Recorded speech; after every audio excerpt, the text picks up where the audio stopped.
What's going on, y'all? It's Will Cooper, your host, coming back for Field Note Fridays, and we are on part 2 of this archery hunting preseason series with Corbin Williams, Corbin Archery down in Texas, and we're going to dive down a few rabbit holes. He's going to teach y'all a couple of things, getting ready for the season.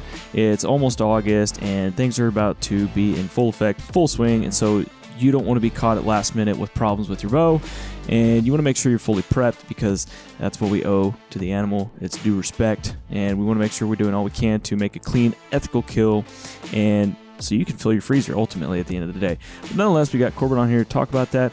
And y'all, if you haven't yet, make sure you head on over to either the Google Play Store, Apple Store, whatever you're on, and if you haven't yet, download the HuntStand app. You can download for free today, and if you like it, you can upgrade to Pro for all 50 states. You get property info, property lines, units, a ton of different layers from monthly satellite imagery, Hunt Zone, which is our wind technology, and you've got a few other things on there as well that can help you be more successful and dial in with what you're doing during the season. But nonetheless, I'm going to quit rambling, and here you go. Here's Corbin Williams on this episode of Field Note Fridays.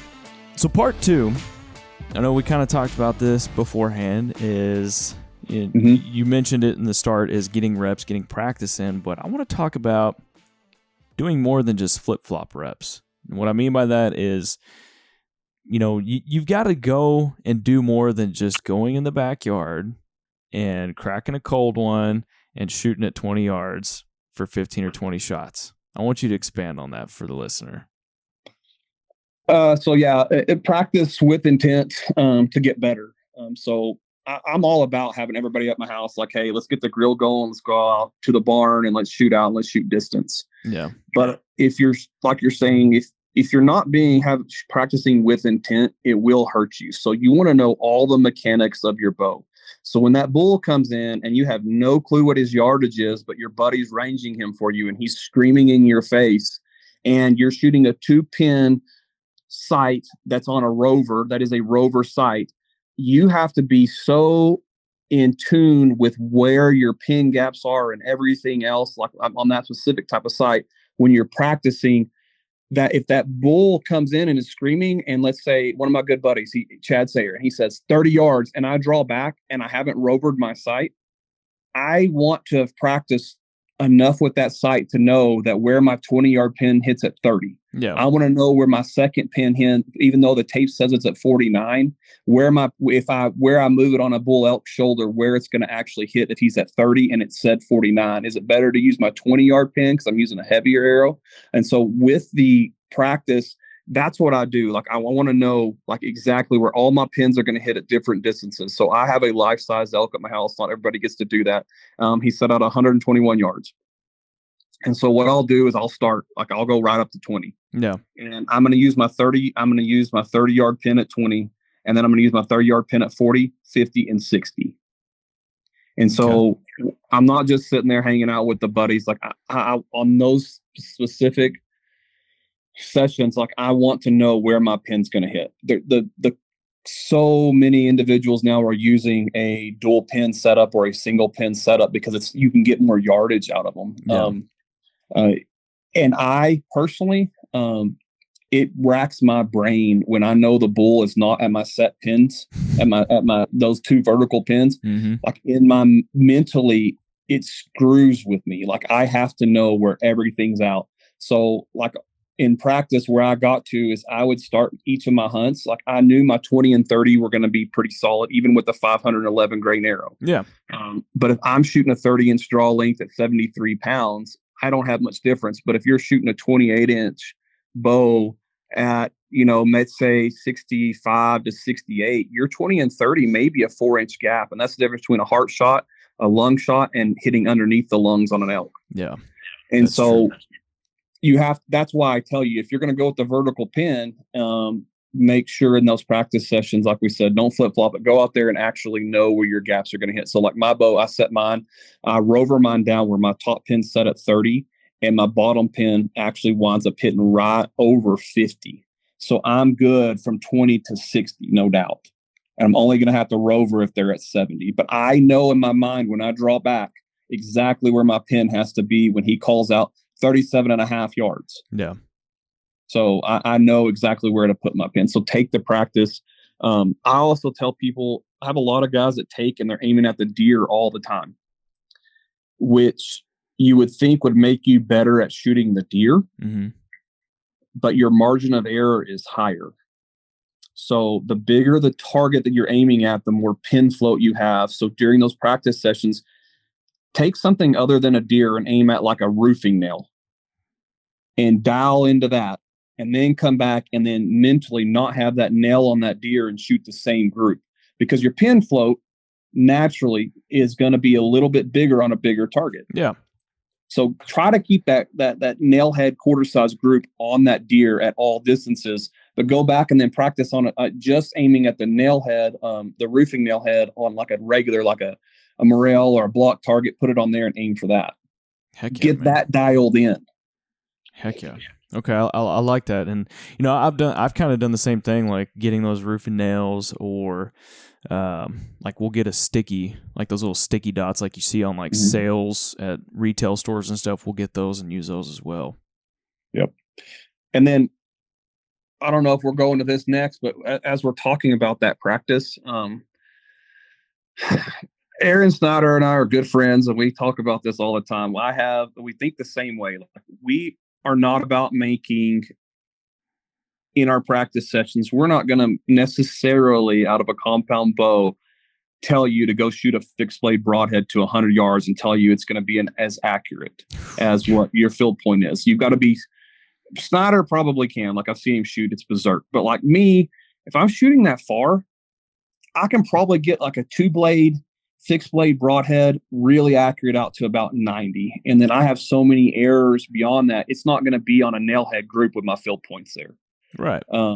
Again, I'm not an expert. I'm just your average hunter when it comes to the shooting side of it. Like, I just like to fling arrows. Well, I tell people to know what on earth you're going to be shooting and what your mission is during that practice session. So if you're going to shoot a big, heavy arrow, I call them Tinkerbell arrows, and you're going to be limited. Your pin gaps are going to be so large, and your arc, believe it or not, your difference in your change. Like, okay, you're shooting 17 yards under a feeder, I'm all for it. Like, blast at them, go super, super heavy. But you're going on a mule deer hunt, and I don't want you shooting a 680 grain arrow, even if it blasts the shoulder. No, because I want you to be able to shoot 80 yards and feel confident in your shot to slam the deer. Yeah. But I'm also going to tell you that's going to be limited. So in your practice sessions, know what your broadheads are going to do. I have too many guys that like shot the 20 and then go on a hunt and they're saying, well, at 40 yards, I shot this wide version of this broadhead and it dropped like this. Well, yeah, no crap, dude. So like your drag increased. As you go further out, your arrow drag increases, your speed decreases. And so what's going to happen? Your drop is going to increase dramatically. So physics. Yeah, just know that stuff. Like, I carry now I shoot a Matthews V3X33, and right now I'm shooting that new quiver they have, and it's only got 5 arrows in it. Yeah. And so I'll run 2 fixed blade broadheads for 80% of my shot scenarios. Yeah. But anytime I'm starting to get out there further, even if I've sighted in my fixed blade broadheads, I carry 3 expandables in there. If I want to launch a bomb, I don't want any type of wind or anything to increase the drag on that broadhead that I may not have practiced in. Mm-hmm. And I know whether you're shooting a sever or you're shooting a dead meat or whatever you're shooting, it's probably going to have a slightly better flight characteristic, even if your arrow's 100% straight, than what the fixed blade is, period.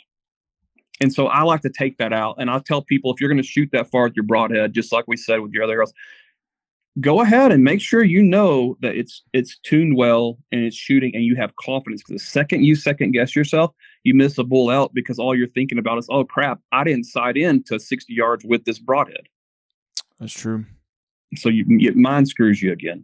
Big time. I want to deviate just a second, because you're talking about Lincoln Logs and Tinkerbell arrows. Sorry. No. I want to deviate, because I kind of want to come back to that, because I know listeners are probably thinking this just like I did, or I just think really weird. But what would you say, in your opinion, being a shop owner and all the things you've seen and the experiences and bows and arrows that you've cut, what would you say is a good range for that average guy that's 29-inch draw length, 70-pound, 100 grain broadhead up front?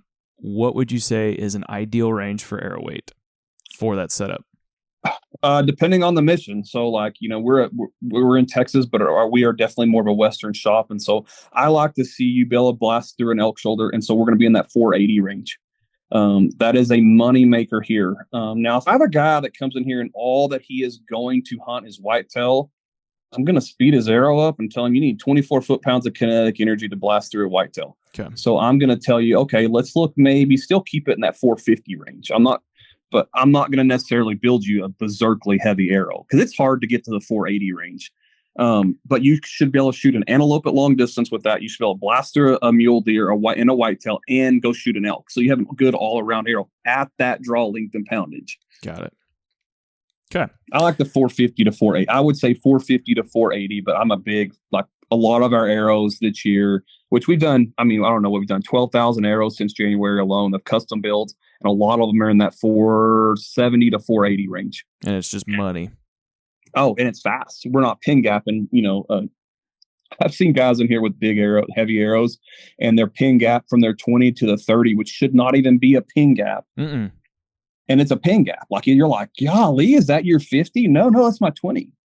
Oh, okay. Well, I mean, that's what almost a 700 grain, 600 grain arrow is going to do to you. It's going to fall out of the air. It's going to hit hard. It's going to do all that.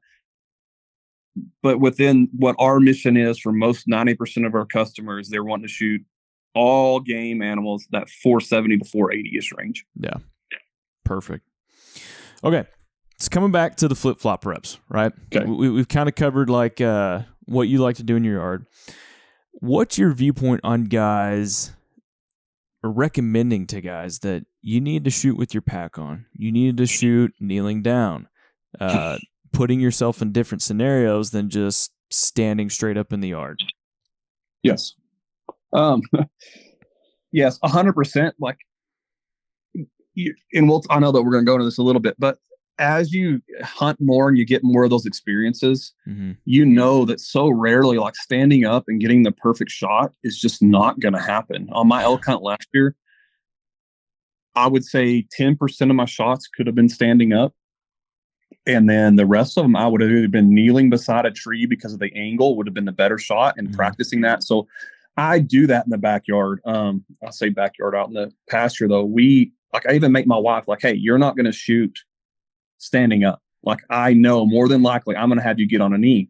But there's some guys that they just cannot handle getting to a knee. And so they know they need to practice at maybe different angles on the elk, because how often are they perfectly broadside or quartering away? Not very often. No. And so not many people know this. I lost a bull last year. The guide I was hunting with, not even a guide, just a buddy, has been hunting for 30 plus years. And we got on a bull that when we both looked at each other afterwards said, oh crap, did you see his left side? And so he was massive. He would have gone, we're saying the 470 plus range. So he was about 5 feet from us. He jumped out and he went to 70, and my buddy called out 72 yards. I was standing up and I had not practiced with a whole bunch of crap in between me and the elk. And as you know, out here, it's completely flat. There's no tree branches. There's nothing hanging in between. And so when that bull, basically he was dead away from me, but he's turned like a quarter of his body looking right back at me. So in my mind, I thought, put behind his shoulder. Well, I did. And I went through his shoulder and out the chest. And so I got a crap load of meat and a monster bull that literally just kind of looked at us, had some blood come out, and then kept going, and he's still alive. That all being said, the reason that happened is because I had not practiced, and I knew where to put the arrow. It should have gone behind his back rib and come up through the chest, but I put it behind his shoulder because in the moment, a bull that massive, big, massive, non-typical, basically 2 racks off his left side. At 70 yards, he went from 5 to 70, range called out, put it behind his shoulder and shoot. Well, what happened is I had the wrong angle. So as we were saying, practice with your pack on. My pack was on me. I hadn't practiced that a lot, but I also hadn't practiced with like putting something over the vitals and then walking dead behind that elk, where if it's a quartering away shot, which I don't know that Dirk would approve it, but I would probably take that shot 99% of the time. but I need to practice putting it behind the rib, not behind the shoulder, where it's going to be at an angle where it goes out his chest, because he quartered back. He turned his body in half basically towards me. So practice those shots. Like all of our stuff, Barnwell goes and puts the range up at our house. And if you notice, none of our deer are straight. The antelope targets, the deer targets, nothing is straight. It's all at like some weird, unique angle. And then we have different shooting spots now that we try to shoot from to become comfortable of, okay, that is the only shot I have. I can either be patient and see if he presents a better one, or I can be like the majority of hunters, that this is a once in a lifetime hunt. I may not get this hunt again. I'm going to put it behind the back rib, get a solid exit, and tear everything up in between.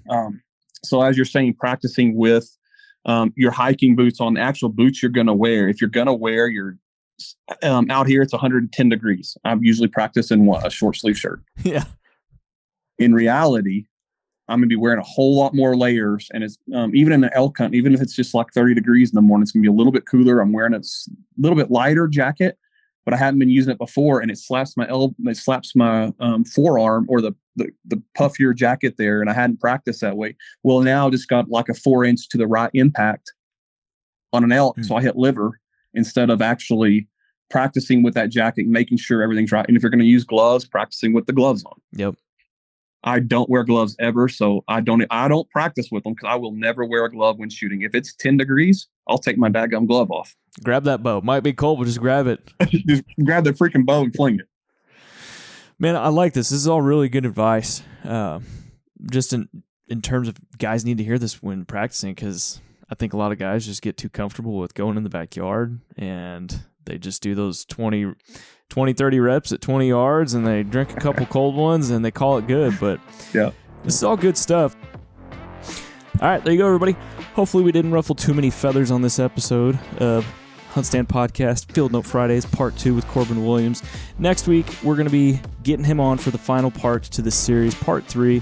We're going to finish ruffling some feathers, talk about a few more things to help you get ready for the season. It's almost here, y'all, especially you elk hunters, mule deer hunters, you western guys. You want to make sure you're dialed in because it's nearly time. So, again, y'all, we just want to thank you for your support of HuntStand Podcast. We appreciate you tuning in, and we'll see you on the next one.